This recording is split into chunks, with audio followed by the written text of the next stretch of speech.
Good day? Yeah, not too bad. You were with me most of the day, you dickhead. You're shit at small talk. This is why we drink alone. I just go straight to it, that's why. Zip.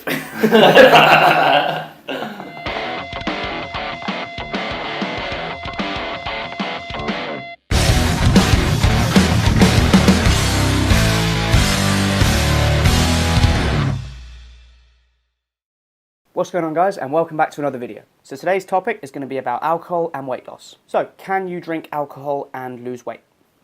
Yes. Okay, that's it. We're done. Thanks for watching, guys, and I'll see you in the next one.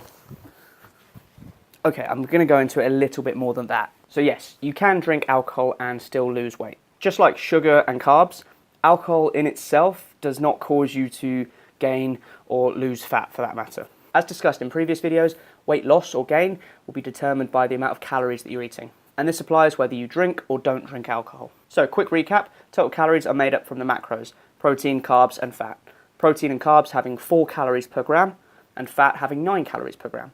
And alcohol can kind of be seen as the fourth macronutrient, having 7 calories per gram. On a side note, alcohol is less dense than water, so 1 gram is about 1.25 milliliters. Now, gram for gram, alcohol is almost as calorie dense as fat, meaning that 50 grams of alcohol will provide more energy than 50 grams of carbs or protein. Now, unlike protein, carbs and fat, which can either be used or stored by the body, alcohol, for all intents and purposes, is a poison, which means your body wants to get rid of it. So very little, if any at all, can actually be stored as fat. Now, this has sometimes led people to believe that because alcohol calories can't be stored as fat, that the calories don't count, and they shouldn't be counted when working out your total energy balance.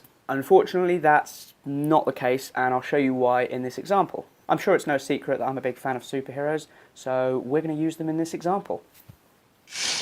Let's say that Tony Stark burns approximately 2,500 calories each day, and also consumes the same amount each day. As he goes about his busy avenging life, assuming his metabolism remains constant, eating this amount of calories will cause his weight to remain the same.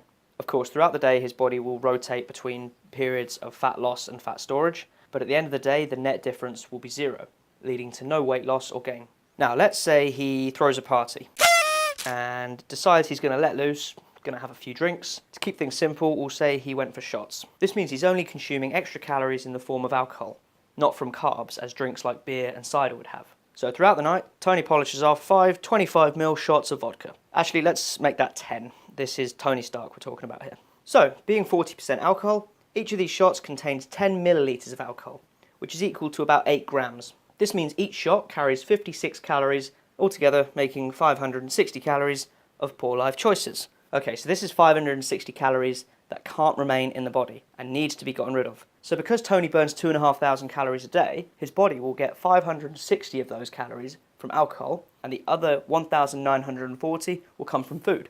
But since he ate 2,500 calories of food in the first place, he's still left with 560 calories from that food that hasn't been burnt off. While the 560 calories worth of alcohol can't be stored as fat, 560 calories from food certainly can. Okay, so the point I wanted to make here is that alcohol calories count just as much as any other calorie when it comes to weight loss. And since Tony Stark has more than a basic understanding of physics, I'm pretty sure he understands the idea of energy balance as well. So if you're planning on drinking and want to minimize the potential damage done, there's an easy way to approach this. If you're adding in calories from alcohol, then you need to reduce calories from somewhere else. And there's 3 places you can do this from. First, protein. And this is where you want to avoid reductions as much as possible. Not only is protein beneficial for retaining your lean mass, but it's also very satiating, meaning it makes you feel more full when you're trying to lose weight. It also has a slightly higher thermic effect than carbs or fat do, meaning it requires more energy for your body to break down protein than it does with other macronutrients. So if you can, avoid reducing calories from protein. Next, carbs. Carbs are a good place to drop calories from. However, dropping them too much can lead to a drop in performance, especially if you're doing any kind of intense sport or lifting weights 3 to 5 times a week. That said, it's probably not a good idea to have any sort of training planned for the day after you go out drinking. And lastly, fats. Fats are the ideal place to pull calories from in order to make room for alcohol calories. While a certain amount of dietary fat is required for bodily functions, reducing one day is not going to cause you any issues. Consumption of alcohol can also reduce fat oxidation rates, which basically means that your body can more easily store dietary fat as body fat after you've drunk alcohol. This makes fat a really good choice for reducing calories in order to make room for alcohol. The only downside of using this approach is that you can pretty quickly run out of calories from alcohol. Using the example before, if we tried to reduce the 560 calories from fat, that would mean a reduction in 62 grams of fat. For a lot of people, this can be nearly your entire day's amount of fat. Firstly, that would probably involve not eating much tasty food throughout the day. And second, it's pretty hard, if not impossible, to eat zero fat in a day. I mean, everything has some amount of fat in it. So the easiest way I've found is to reduce a mixture from carbs and fat. In this case, it would mean 280 calories reduced from carbs and 280 calories reduced from fat, which would mean a reduction of 70 grams of carbs and 31 grams of fat, something that most people could quite easily manage. Now, it doesn't have to be a 50-50 split. You can pull more calories from carbs or more from fat. If you enjoy eating carbs, drop most of the calories from fat.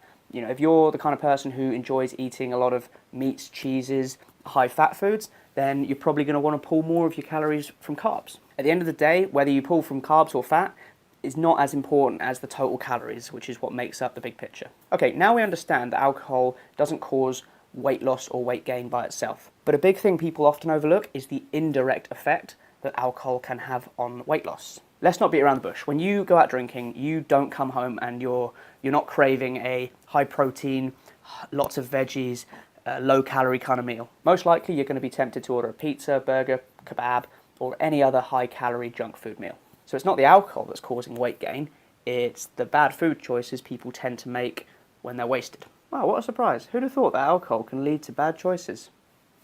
Now, I could easily say that you just need to have more willpower and you need to really believe in yourself. Wish it, want it, do it. Love it. But I do want to offer more practical advice. Firstly, and probably the most obvious thing, limit the amount of days that you drink. While I'm not going to give an exact number, I'm still going to recommend that if your goal is weight loss, then any night where you have 3 to 5 or more drinks should probably happen no more than once a week, and probably maybe once a fortnight if best. That doesn't mean you need to abstain from alcohol on the nights in between. You can still have a day during the week where you fit in a low calorie drink at the end of the day. Also, if you know you're going out for drinks, limit your calories beforehand. An easy way to do this, skip breakfast and save your first meal for around midday. Or you could stick to mostly protein and some carbs throughout the day, making sure to include a lot of vegetables and high volume food to keep you full. By doing this, you can make sure you not only hit your protein goal, but you're also saving calories for the drinks you might have later, or even any midnight cravings you have after drinking. Next, avoid drinking the day before a training session. The biggest way that alcohol will affect you gaining muscle is indirectly. If you're unable to train to your full capability because you're feeling a bit hungover, or even worse, you skip the session entirely, then that can have a big negative effect on your progress. So it's probably best to plan your rest days for the days after going out drinking. Now, I know I used a bit of maths earlier to work out the shots in vodka, and I understand no one wants to be doing that on a night out when you should be enjoying yourself. So now I wanted to go over a rough guide for how many calories you can allocate for different kinds of drinks.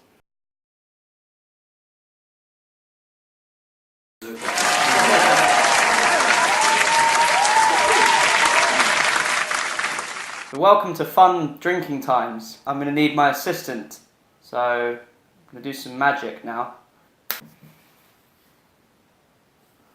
Oh, hello. What up?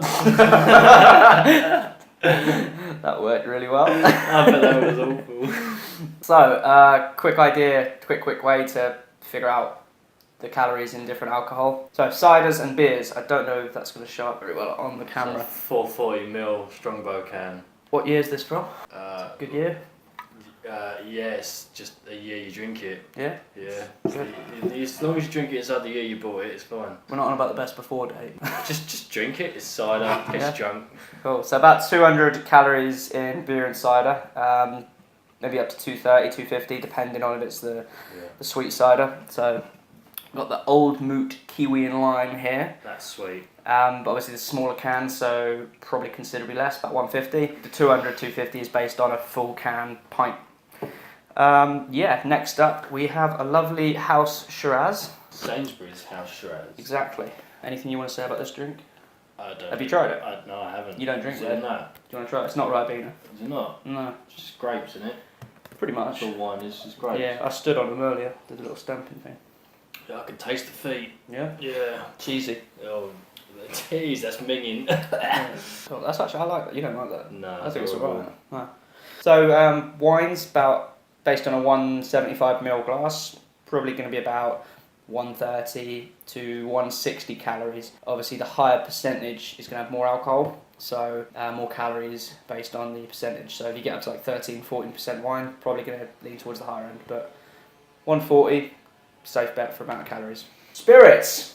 So we've only got 2 here. We're really bad students, aren't we? Well, all we're good students because we have more when we drunk it.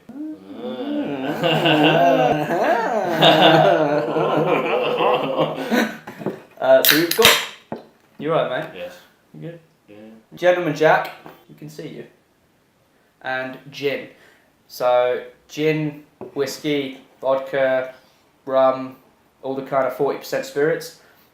Pretty much going to all have about 50 to 60 calories for a 25ml shot. So if you're having a double, 100 to 120. Best choice really if you want to keep the calories low. Just mix it with a sugar-free Coke or a 0-calorie tonic or any 0-calorie mixer to go with them. And that way you can keep it around 60 calories per drink. Am I going to get fat? No, I talked about that in the video. Anyway, drink responsibly, kids. And subscribe. And if you've got any questions about this video and other fitness-related content, this is a really long toast.